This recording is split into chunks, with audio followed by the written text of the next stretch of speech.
What is up, my loyal hostages? It's me, Haussmann Comics, back again to talk about the next 10 X-Men. We're going, 31 through 40 now? And at the end of the past two videos, I have teased the coming of Maggot, so rest assured, Maggot's in this one. But before I go too far, I gotta talk about Gateway. Just forgot to mention Gateway in the last episode. While the X-Men were hiding out in the Outback, Gateway was this aboriginal mutant who could teleport and take them from one place to the other. That's how they got around during the Outback era, so he was never officially an X-Man, but he was absolutely worth being considered on the list, so Gateway. Now that that's out of the way, hit like, hit subscribe if you're not already, and let's dive right into the next 10 X-Men, starting with Marrow. Marrow first appeared in Cable number 15, written by Jeff Loeb and David Brewer. That sentence is about as 90s as you can get. In her first appearance, we see a flashback to yet another Morlock massacre, this time by Mikhail Rasputin, and that includes young 10-year-old Morlock Sarah. When we next see her in X-Men Prime just a few months later, she's much older and has these bone powers that are quite frankly a little gross. She can grow extra bones and pull them out of her body to use as weapons. But why is she older? Well, Mikhail didn't actually kill the Morlocks, but he sent them to a different dimension where time passes differently, and they battled amongst themselves to prove who was the strongest. And after 20 years, Sarah had taken the name Marrow and become the leader of these Morlocks, now called the Gene Nation, and they returned home as a terrorist cell to attack humans. She had a few run-ins with various X-teams, and Storm ripped her heart out. But that's fine, she had two. And a healing factor. So she lived. She came back and actually got a much-needed makeover, but she still has this whole thing where she believes she's hideous. Look away, I'm hideous. And like she's very clearly not. Like she always talks about, oh, I'm so ugly, I'm a Morlock, nobody's gonna love me, but like, come on. I'd hit it. She's attractive. Bones, whatever. Marrow and Callisto kind of formed a villainous duet for a while, but during Zero Tolerance, when Bastion was hunting mutants, Marrow learned a little something about responsibility from Spider-Man. And when Callisto got hurt, Marrow wanted to kick ass, but Callisto actually told her that if she wants to make a difference, she should help out the X-Men, because if they fail, we all lose. And we're going to come back around to this story in a bit. The first three tie together. Uncanny X-Men number 145, Scott Lobdell and Joe Madureira, two absolute X-Men legends. Anyway, they present us with Maggot.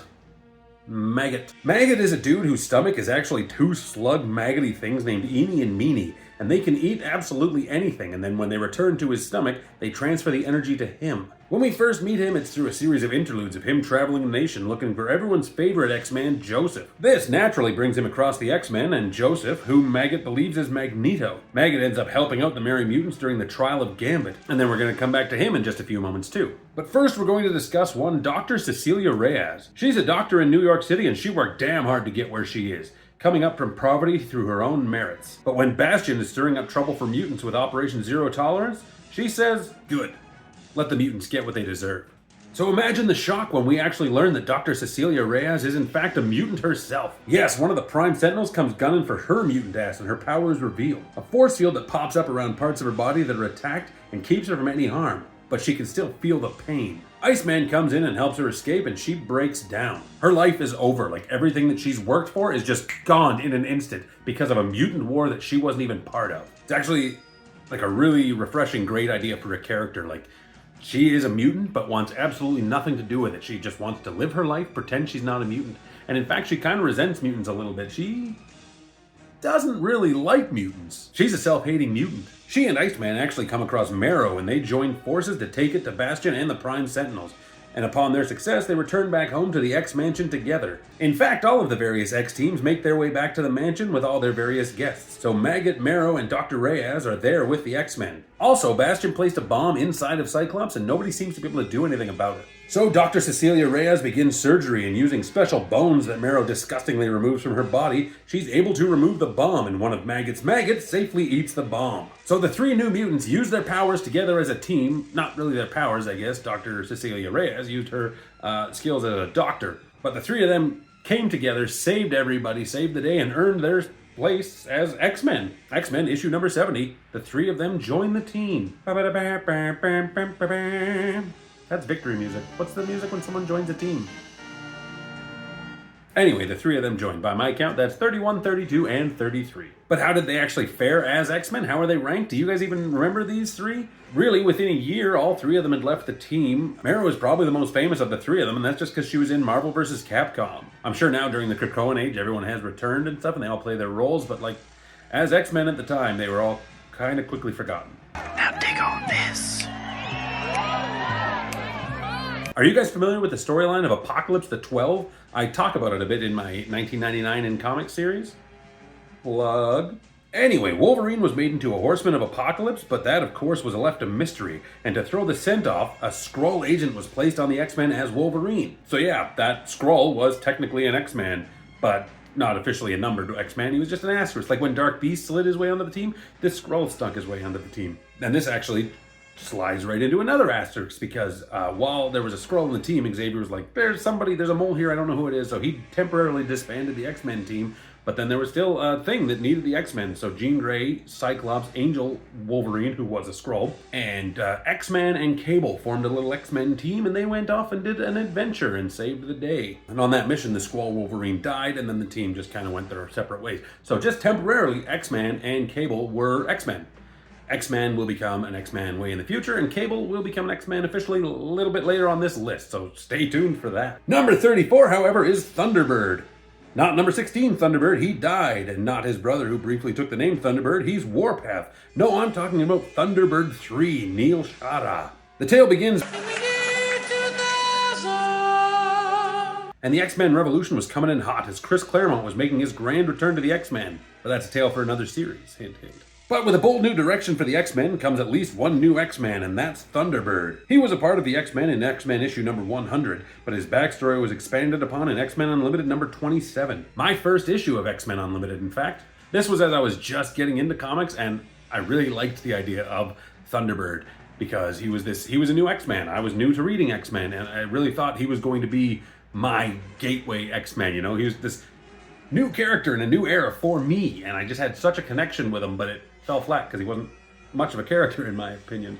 His origin is tied to Operation Zero Tolerance, like the three others so far in this video. Neil Shara came from a wealthy family in India, and when his brother went missing, Neil went to look for him. But his brother had been changed into a Prime Sentinel, and Neil's mutant power manifested. He could shoot solar plasma. Eventually, this led to him joining the X-Men, and when Chris Claremont's run ended earlier than anticipated, he went with Claremont over to the Extreme X-Men. And honestly, the thing I remember most from him in his whole X-Men run was him not being sure of his own powers and just not being capable in combat, and mostly shooting Bishop to keep hidden charge for his powers, because Bishop can absorb other energy and shoot it back, so Thunderbird just charged Bishop. Also, there was a bit of a love triangle thing with him and Psylocke and Angel. I remember that. One day, perhaps, I'll do a deeper dive on Thunderbird 3 and rediscover those feelings I had for him 25 years ago. Not feelings, just that feeling, that connection I had. But for now, he's just a largely forgotten member of the X-Men who came back and, like everybody, made a few appearances in the Krakoan age. You want to know who else became an X-Man during the X-Men Revolution? Well, it was Cable, like I just talked about. Cable was the son of Cyclops and Madeline Pryor, who was infected with a techno-organic virus and then was sent to the future, where he was actually raised by Cyclops and Jean Grey, but they went by Slim and Red and they were in cloned bodies. Anyway, he was to be the savior of the future and defeat Apocalypse, but eventually he found his way back to the present, where he took the new mutants and reformed them into X-Force. That's as succinct as I can get. Cable's always had close ties with the X-Men, but he was never officially an X-Man until at this point. Apocalypse the 12 had wrapped up, Cyclops was merged with En-Savanur and basically considered dead, and Cyclops kind of stepped up into his father's legacy, and he tied his costume together. He had the visor in the costume. I really liked that look for him. But his time with the X-Men was pretty short-lived. But he's Cable, he's forever X-adjacent, right? The 36th X-Man, by my count, was also during the Revolution era, and it was Mirage, better known to the world as Danny Moonstar. Where do we even start with Danny Moonstar? I guess the beginning. Danielle Moonstar is a Native American of the Cheyenne Nation, and she has the mutant ability... trying to think of the best way to word this. She can create psionic holograms of people's greatest fears, but with training, she was able to manifest those visions based off of people's different feelings. But she was right there at the start of the New Mutants, first taking the name Psyche and then later Mirage. She fought the Brood, became a Valkyrie, infiltrated the Mutant Liberation Front on behalf of S.H.I.E.L.D., joined X-Force, and eventually the X-Men, though her more prominent role would be as an instructor to some of the New Mutants. Like I said, a lot of her stuff moving forward was actually in the new X-Men. Well, there was a New Mutants book, and then there was a new X-Men book with Elixir and Surge and Dust and a lot of them. And Danielle Moonstar was primarily a teacher there. I believe she was brought on briefly in Avengers the Initiative as well.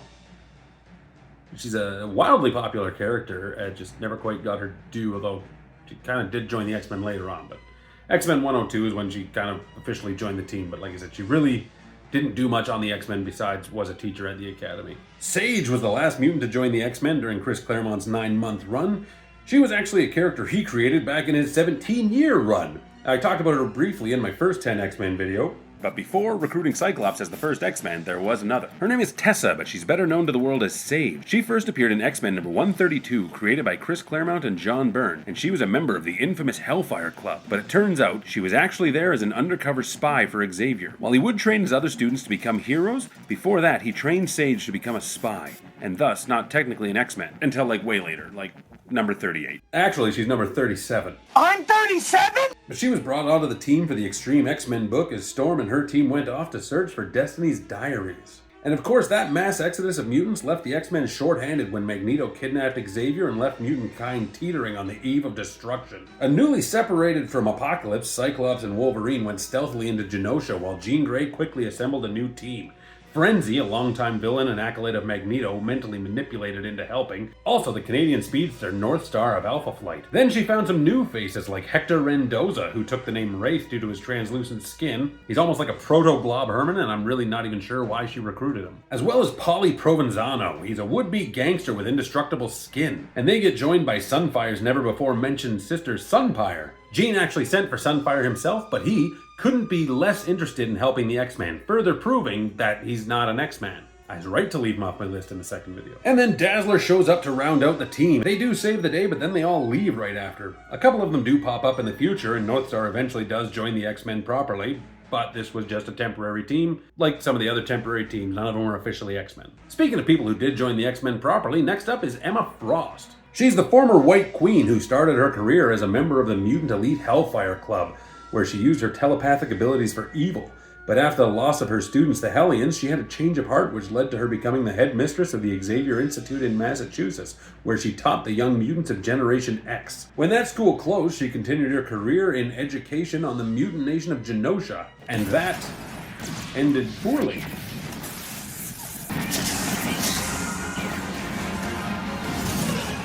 She was the lone survivor of a devastating attack on the mutant population, and this led to her secondary mutation of a diamond form, but also joining the X-Men.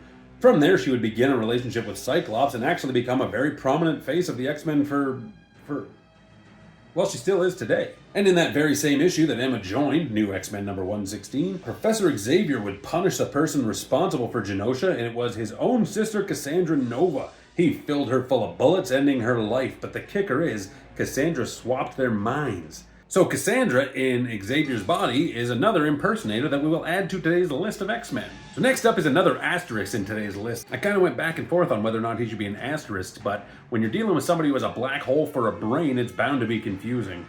It's Xorn. Qian Yin Xorn has a tiny star inside of his head which he can collapse into a black hole. Because of this, he wears his iconic mask and he has the powers of, well, really, what powers doesn't he have? He can do virtually anything.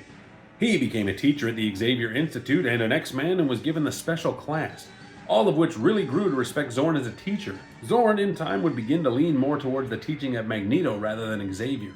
This led to a conflict in which he revealed himself to actually be Magneto. And then he went on to destroy much of New York City and kill Jean Grey. Magneto, in turn, was beheaded by Wolverine. See, and this is where I'm struggling to call him an X-Man or not, because Grant Morrison, the creator and writer, originally intended for him to actually be Magneto, who was already the 20th X-Man. But later retcons by other writers would have that John Sublime was convincing Xorn to impersonate Magneto, so he was actually somebody else. And that's, you know what, that is the continuity. He is his own character, despite having a twin brother, also named Xorn, that would join the X-Men later. But yeah, he wasn't Magneto at all. He was originally intended to, but in the history of it, he was not Magneto, so he was his own character. So he was the 39th X-Man. So I'm going to adjust my list, and we're not going to get to talk about Stacy X today. Sorry about that, Stacy X fans. Okay, so the 40th X-Man is a graduation of Generation X. It is Jonathan Starsmore, better known to the world as Chamber. He was one of the initial students of Generation X, and he got a psionic furnace of energy in his chest that he can blast out into concussive blasts, as well as some low-level telepathy. Which is good, because when his powers manifested, he blew off his jaw, so he does communicate with his telepathy. He had a relationship with fellow student Husk, and eventually John received the call to join the X-Men. The other students all went their separate ways, and Chamber began his pretty short run as an X-Man. From there, he would hook up with Weapon X, he would lose his powers on M-Day, he would join the improperly named New Warriors, and eventually get repowered and rejoin the X-Men. Once again, when I hear Chamber, I do think of Generation X. Even though I never read Generation X back in the day, my first experience with Chamber was actually Generation Next, The Age of Apocalypse. And then Poptopia, where he joined the X-Men with Joe Casey and Ian Churchill. Ian Churchill's art on X-Men is underrated, by the way. Yeah, that's really all the familiarity I have with Chamber, so I don't think of him as an X-Man very much. I mean, obviously he was. As you're learning from this list, so many people are an X-Men. And honestly, from here going forward, it becomes ridiculously crazy. Like, once we get past number 60, it's just like, who wasn't an X-Man? Everybody became an X-Man. Anyway, hope you're liking this series. Of the 10 I talked about today, which one is your favorite X-Man? Not a lot of huge fan favorites in this one. Like, we had Gambit before that, and Rogue and Wolverine. Like, all the big X-Men have been used up. Now we're kind of in the also-rans, right? But, like I said, let me know, please, of these 10, who was your favorite? Don't forget to hit like I told you to. If you want to keep the conversation going, there's a link down below for the Discord. And if you want to support my channel even further, please go ahead and become a channel member for like $1. I think it's $1 Canadian, so it's probably 80 cents American. I honestly don't know. I should look that up and have that fact. But that would really help me out. I'm also not sweating it if you don't, but it gets you videos early. Anyway, I've been Haas, and I want you guys to stay Hossy. Hopefully this video is not shaking as much as my camera seems to be shaking right now, because that'll be a mess in the edit. Anyway, stay Hossy. Catch y'all later. Peace. I gotta learn how to end a video. I just gotta get a thing that I say that ends a video. In her first appearance, we see a flashback to yet another Morlock genocide. Should I be saying genocide so soon into the video? Two absolute X-legends. X-Men legends. Not former legends. Show me you're dead. That's in poor taste. Also, the Canadian speedster Northa